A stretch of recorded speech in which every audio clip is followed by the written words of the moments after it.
So ayun mga katulis, ito na yung kaha natin nagawa ni Paint Culture. Kung makikita ninyo, yung color niya is combination ng parang nilagyan niya to ng parang konting metallic yung ating pagka-orange dito.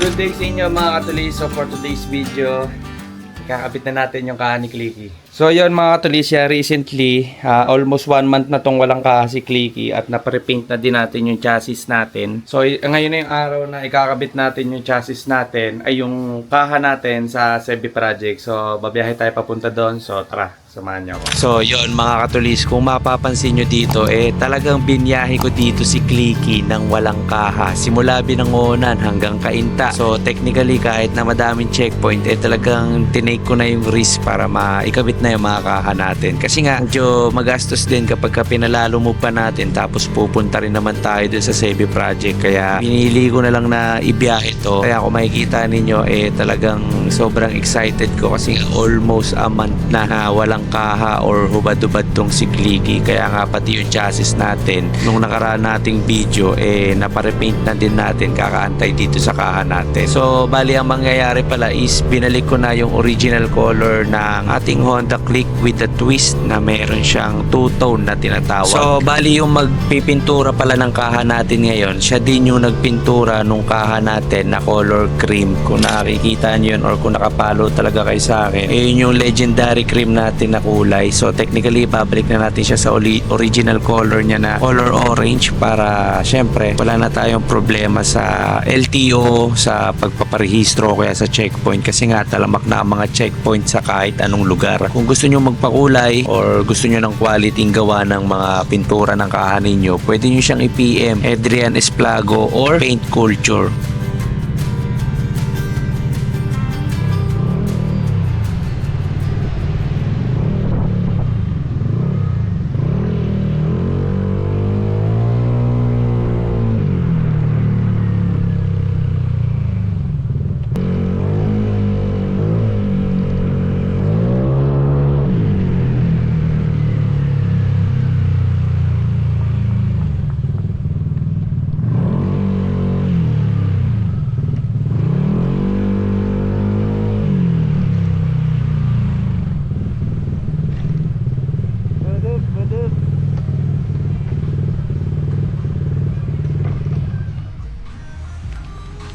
So yan mga katulis, dito na tayo sa Sebi Project at ito na si Clicky kung makikita ninyo.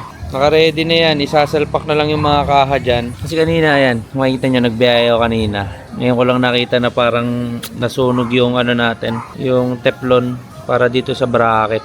Dinala ko na din dito yung mga extrang inner pairings natin tsaka mga bolts para kapag kinabit ito mamaya, palag-palag na. Pakita ko sa inyo yung kaha natin. So ayun mga katulis, ito na yung kaha natin nagawa ni Paint Culture. Kung makikita ninyo, yung color niya is combination ng orange at ng gray. So technically hindi ito solid colors. Merong ginawang twist dito si Adrian, which is yung parang nilagyan niya to ng parang konting metallic yung ating pagka-orange dito. So maganda yung combination niya kasi yung mga body pairings natin sa side is color solid gray, tapos orange naman yung ano natin underneath, yung big B, yung tapalodo, small B natin. Yan. So mamaya ikakabit namin to. Kakabit namin to ni Adrian, tapos tutulungan tayo dito ni paring friend. Right? Let's go! So yung kaha natin mga katulis, ito papakita ko sa inyo pagka maaraw. Yan. Yan siya. Grabe, ganda. Yan.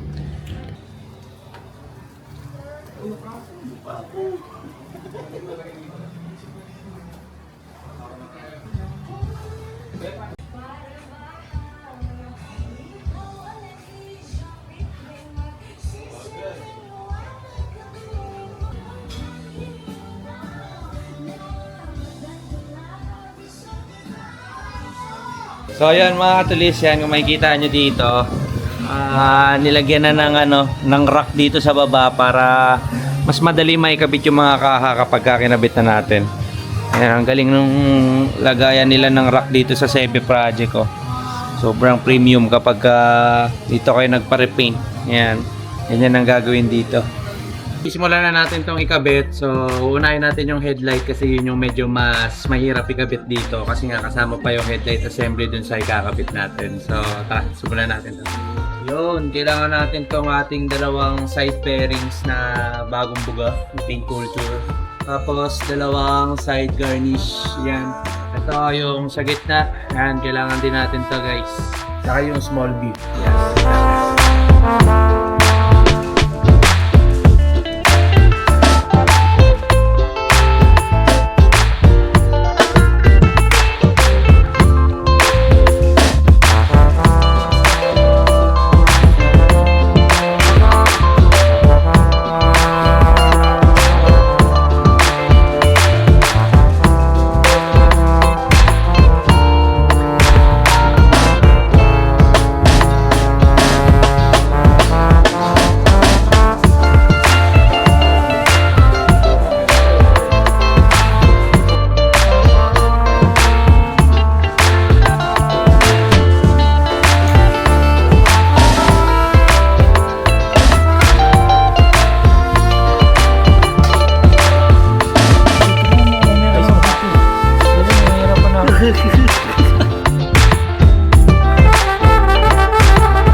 So ayun mga katulis, nakakabit na natin yung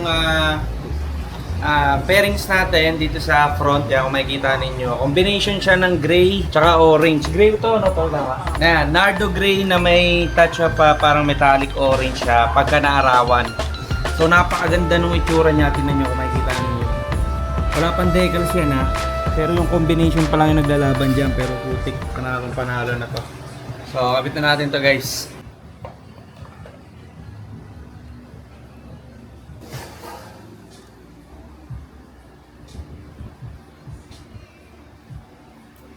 Yon, andito ngayon si Boss Yan kasama natin. Yan Vlogs, Paint Culture, Cyber Project. Yo, what's up? Yon, tatanungin natin si Boss Yan, anong ginamit mong kulay sa motor ni Katulis? Bali sa color ni Katulis, gumamit tayo ng two-way color system which is yung color orange and color gray. Pero hindi siya ordinaryong gray, hindi siya solid color or pastel color kung tawagin. Meron siyang mga metallics like yung orange siya may gold, then yung gray niya is may silver na glitters.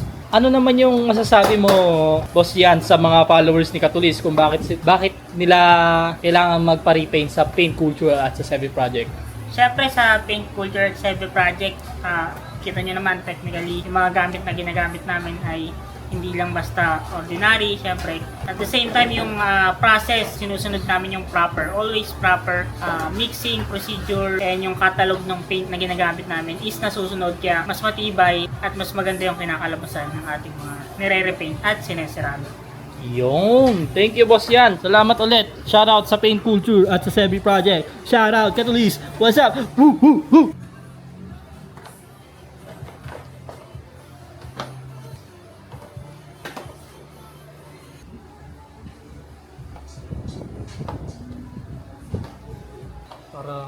Para lang habang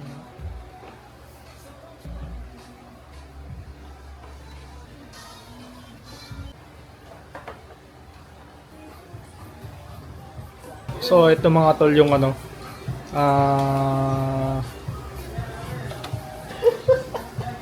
Tangina, walang naisip na kasunod eh. So ito na nga pala mga kupal yung ano. Kinakain ka na ng burger. Parang gutom na ka pa. Parang nantok na, busog na eh. Sige na eh. Tangina burger lang kala mo. Tangina bitin pre. Mamaya daw, model na silian, mamaya. Alam mo? Mamaya. Yan yung gusto ko. Mamaya. Ano? Mamaya, sapukin na kita. Mamaya dire-diretso na yung ano ko.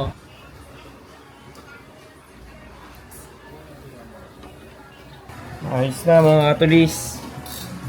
Sa rear parts naman tayo ngayon. Ayan, kung makikita ninyo. Ay kabit na natin yung tatlong kaha natin sa likod. Which is, ganito yung magiging combination niya. two-tone ng Nardo Gray tsaka ng metallic orange.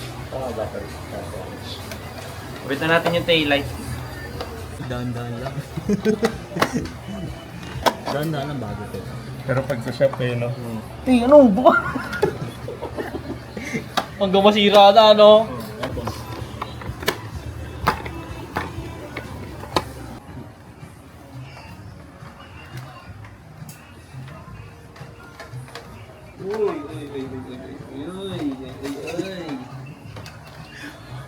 Para kang tanga ka.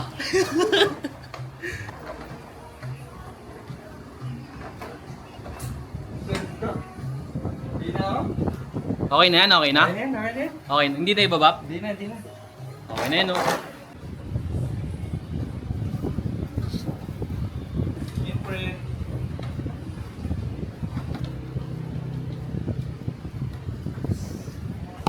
So yan mga katulis, nakabit na natin lahat ng kaha. Ano naman to, color correction or bapping. Si Adrian na ang dadali dyan. Ganda ng combination ng kulay dito mga preo, kung makikita ninyo. Nardo gray, tas biglang putok yung kulay dito sa dulo. Yan, tapos puti lang yung ating mugs na NK 3 spokes. Ayan, orange din tong ano natin, gulay board.